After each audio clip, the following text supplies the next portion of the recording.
I mean, I hear a lot of talk about maybe India is the next China in terms of investment here, the next great opportunity. The India stock market is exploding. It's anticipated within the next 3 years, it will be the fifth largest stock market in the world. The difference between China and India is so huge that there is no hope for India to become the next China. India's economy has been booming in recent years, and many are hopeful that India will follow the same trajectory of growth as China has done in the last few decades. But unfortunately, there are many factors that are holding India back from achieving this level of growth. This video is divided into 3 parts. 1. History of Indian economy.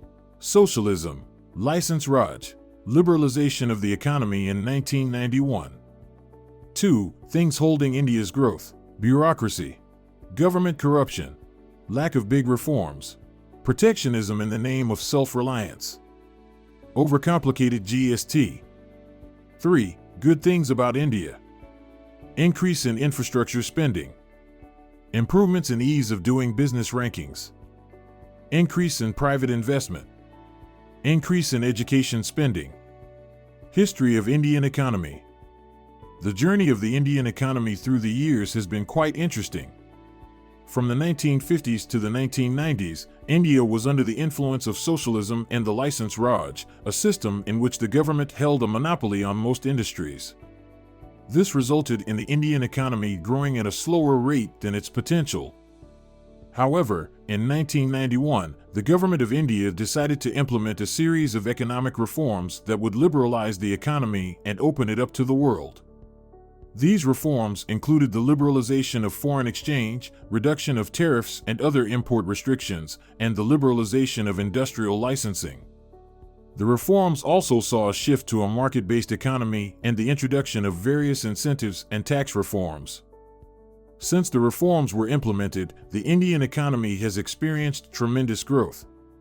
The economic liberalization saw a rapid increase in foreign direct investment and the emergence of the private sector. The economy has witnessed a rapid increase in GDP and per capita income, and the growth rate of the economy has consistently been higher than the average global growth rate. The economic reforms have also been accompanied by structural changes in the labor market and the introduction of new technology. This has enabled India to become a major player in the global economy, with the country now being home to many of the world's leading multinational corporations. Today, the Indian economy is one of the fastest-growing economies in the world and is set to become the 3rd largest economy in the world by 2030. The success of the reforms has been credited to the Indian government's commitment to liberalization and its focus on creating an environment that is conducive to economic growth. But India is still not living up to its potential. Things holding back India's growth. India is a country with immense potential for economic growth, but there are several factors that are holding it back. One of the major causes of economic stagnation is overregulation and bureaucracy. The government has made it difficult for businesses to navigate the complex regulations and bureaucratic red tape, which has made it difficult to innovate, invest, and grow. Another major factor that is holding back India's economic growth is the government's lack of big reforms. India's recent farm laws have sparked major protests, leading to the government backtracking on its reforms. This lack of bold reforms has made it difficult for the economy to accelerate.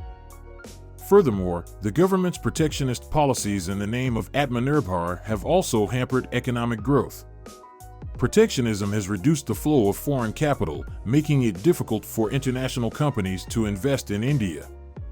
The government's overcomplicated goods and services tax, GST, has also made it difficult for businesses to comply with the tax laws. This has led to businesses cutting down on investments and hiring, leading to a slowdown in economic growth. Moreover, India's infrastructure is inadequate, and the country needs to invest in building better roads, bridges, airports, and power plants. India also needs to invest in education and healthcare to build a skilled workforce that can compete in the global marketplace. Finally, corruption is a major issue in India that has hindered economic growth. Corruption makes it difficult for businesses to operate in a fair and transparent environment, and it reduces the trust of foreign investors. In conclusion, India has all the ingredients to become an economic powerhouse, but it needs to address the issues of overregulation, lack of bold reforms, protectionism, and overcomplicated GST, inadequate infrastructure, and corruption. If the government can create a conducive environment for businesses, India will be able to unlock its true potential and become a leading economy in the world. But India is improving. Let's talk about India's improvements.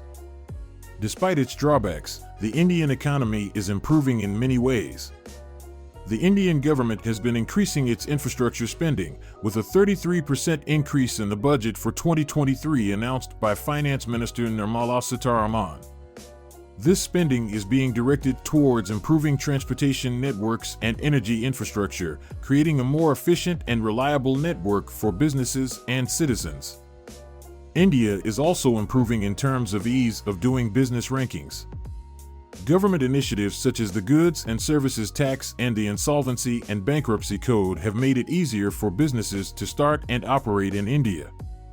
This has led to increased investments from foreign entities and private investors, creating more jobs and opportunities for the country's citizens. This has opened the door to increased foreign direct investment and private investments, which in turn has helped to stimulate the economy even more and create even more jobs for the people, leading to a positive feedback loop. The Indian economy has also seen an increase in exports. With the growth of the middle class in India, the demand for products is rising and Indian companies are able to take advantage of this. This has led to more jobs and a better standard of living for Indian citizens. The Indian government has taken several initiatives to uplift the lives of India's poor and underprivileged. These initiatives have been designed to help reduce poverty, provide access to better healthcare services, and improve the quality of education.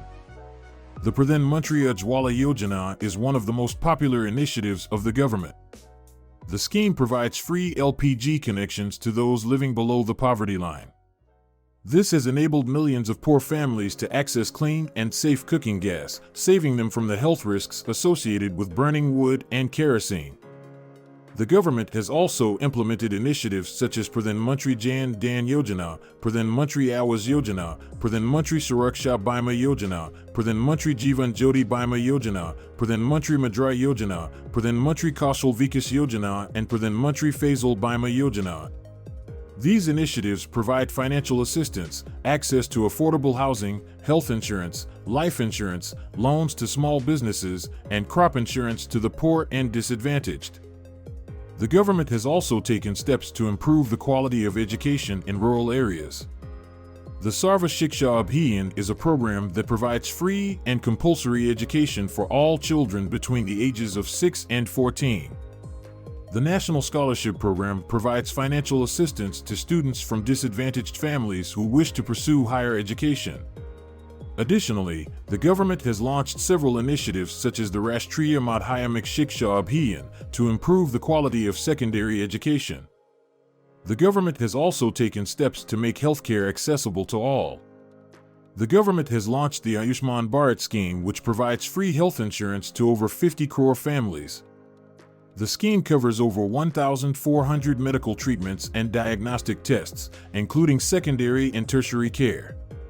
Additionally, the government has launched the Pradhan Mantri Bharatiya Jan Aushadhi Pariyojana, which provides access to generic medicines at affordable prices.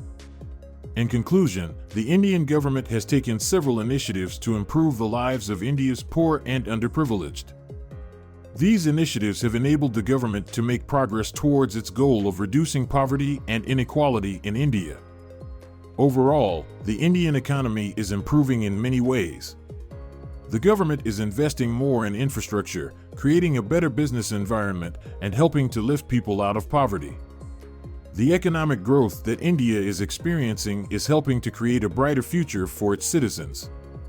Conclusion: India's economy has undergone significant changes over the years, with the country transitioning from socialism and the license Raj to a market-based economy through economic reforms implemented in 1991. Despite experiencing tremendous growth since then, India is still facing several challenges that are hindering its full potential. overregulation and bureaucracy, lack of bold reforms, protectionism, and overcomplicated GST, inadequate infrastructure, and corruption are some of the key factors holding back India's economic growth. However, there have been several improvements in recent years, such as increased infrastructure spending, better ease of doing business rankings, increased private investment, and improved education and healthcare spending. The Indian government has also taken several initiatives to uplift the lives of India's poor and underprivileged, including providing free LPG connections, financial assistance for education and housing, health insurance, loans to small businesses, and crop insurance. The government has also launched several initiatives to improve the quality of education and healthcare for all citizens. If India can address its challenges and create a conducive environment for businesses, it has the potential to become a leading economy in the world.